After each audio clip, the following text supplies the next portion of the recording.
What's up? It's Cape Sipes from Custom Audio Reimagine, and today we're going to be jumping in this 2016 F350. It's going to be getting a new Sony head unit, 4 audio control speakers, and a backup camera and the tailgate handle. So let's go ahead and jump to it.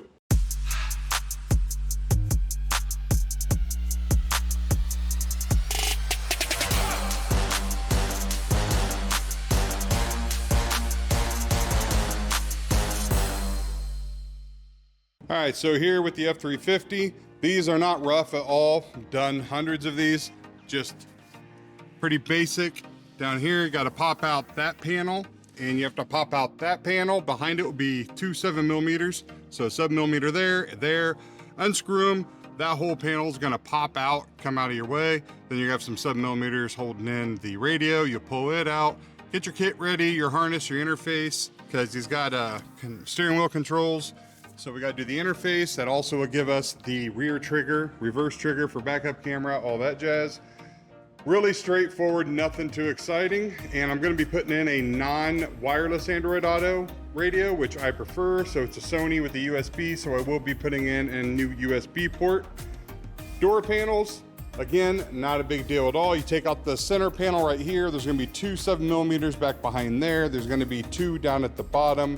Pop up your controls, unplug the controls, pull this top, snap it off, and then you can just lift the whole thing right off. Then in the rears, I don't really remember, I think you might have to take it out, which then you have to do this lever deal. Regardless, it's nothing too crazy. And we're gonna be dropping in audio control 5x7, so there shouldn't be any speaker adapters needed. Pretty straightforward job. Then back here, we're gonna be doing the backup camera in the handle. Now you can get the Ford logo with the camera in them. I don't like those where the logo is this low in the tailgate, because what it does is it's at the bottom and you end up viewing basically your hitch, but you don't really get a lot of view back here. So putting it up higher where it's looking, you kind of get better view out here, and you'll also be able to see your hitch.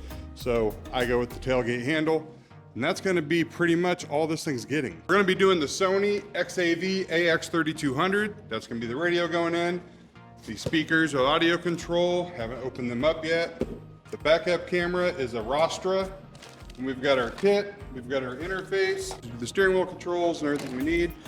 This really isn't like a real crazy, super insane install, but it's content for the channel. So if you're interested in it, you can keep watching. I'm gonna get on it.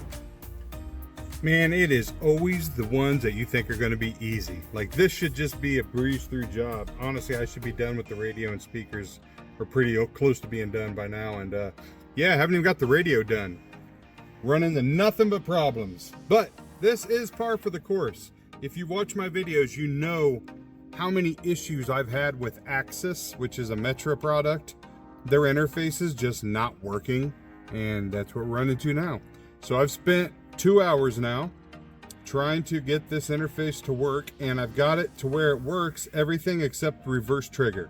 So now I'm gonna have to hardwire reverse trigger, because the reverse trigger on this interface shows 12 volts all the time. Not when I'm in reverse, nothing, just always 12 volts. And the steering wheel controls, I have had gone through 14 different types of programming to get the steering wheel controls to work, and they're kind of limping by. I got volume and seek to work. Other than that, nothing else will work. It doesn't want to register or pick up. So I talked to tech support, and they basically were just like, yeah, it must be a bad module, which is pretty much always the answer from them. So I don't have these modules just laying here. There's a reason why I don't stock them. So this module was here in stock. That's why I'm using it, because I got my parts up in the loft. So I was like, well, I need to start using these parts I have. So this is one that I had in stock, and here we are. All right, just to give you an idea of time-wise, it's been about 2.5 hours since I made the last clip about having issues. I think it's finally in, so I can move on to the speakers. Absolutely ridiculous how much effort this took. Insane, so dumb. I love when things don't work. But I think I got it figured out, so you can see how it looks. Within, all seems to be working. Steering wheel controls, got those working. These are very weird, because if I push the button, just push it, operation not possible. I have no idea what that means, but if I hold it, it'll do the scan. it does the seek. So by just pressing it, nothing. Hold it, seek. Same with the back one. If I hit back. So I don't know what that is. I mean, unless he's got something going on with his buttons up here, it's very strange. But I got the volume working, which is one everybody cares about. Other than that, I can't figure that out. We got about an hour in just trying to understand that. Access can't tell me why. Nobody can tell me why. Reverse wire, we grabbed it from the passenger kick panel. That's where the factory reverse trigger is. It's a blue with white stripe wire. So now when I throw the car in reverse, it'll go to backup camera, which I haven't had a chance to run or install because this thing took forever. Super happy about it too. As you can see, I'm stoked. I love my entire Saturday being shot because an interface doesn't want to agree with the radio, because that's also, they told me another issue is they're like, yeah, those Sony radios, they're hard to deal with on the steering wheel controls. I put in nothing but Sony radios. I've never had a problem, so I don't understand.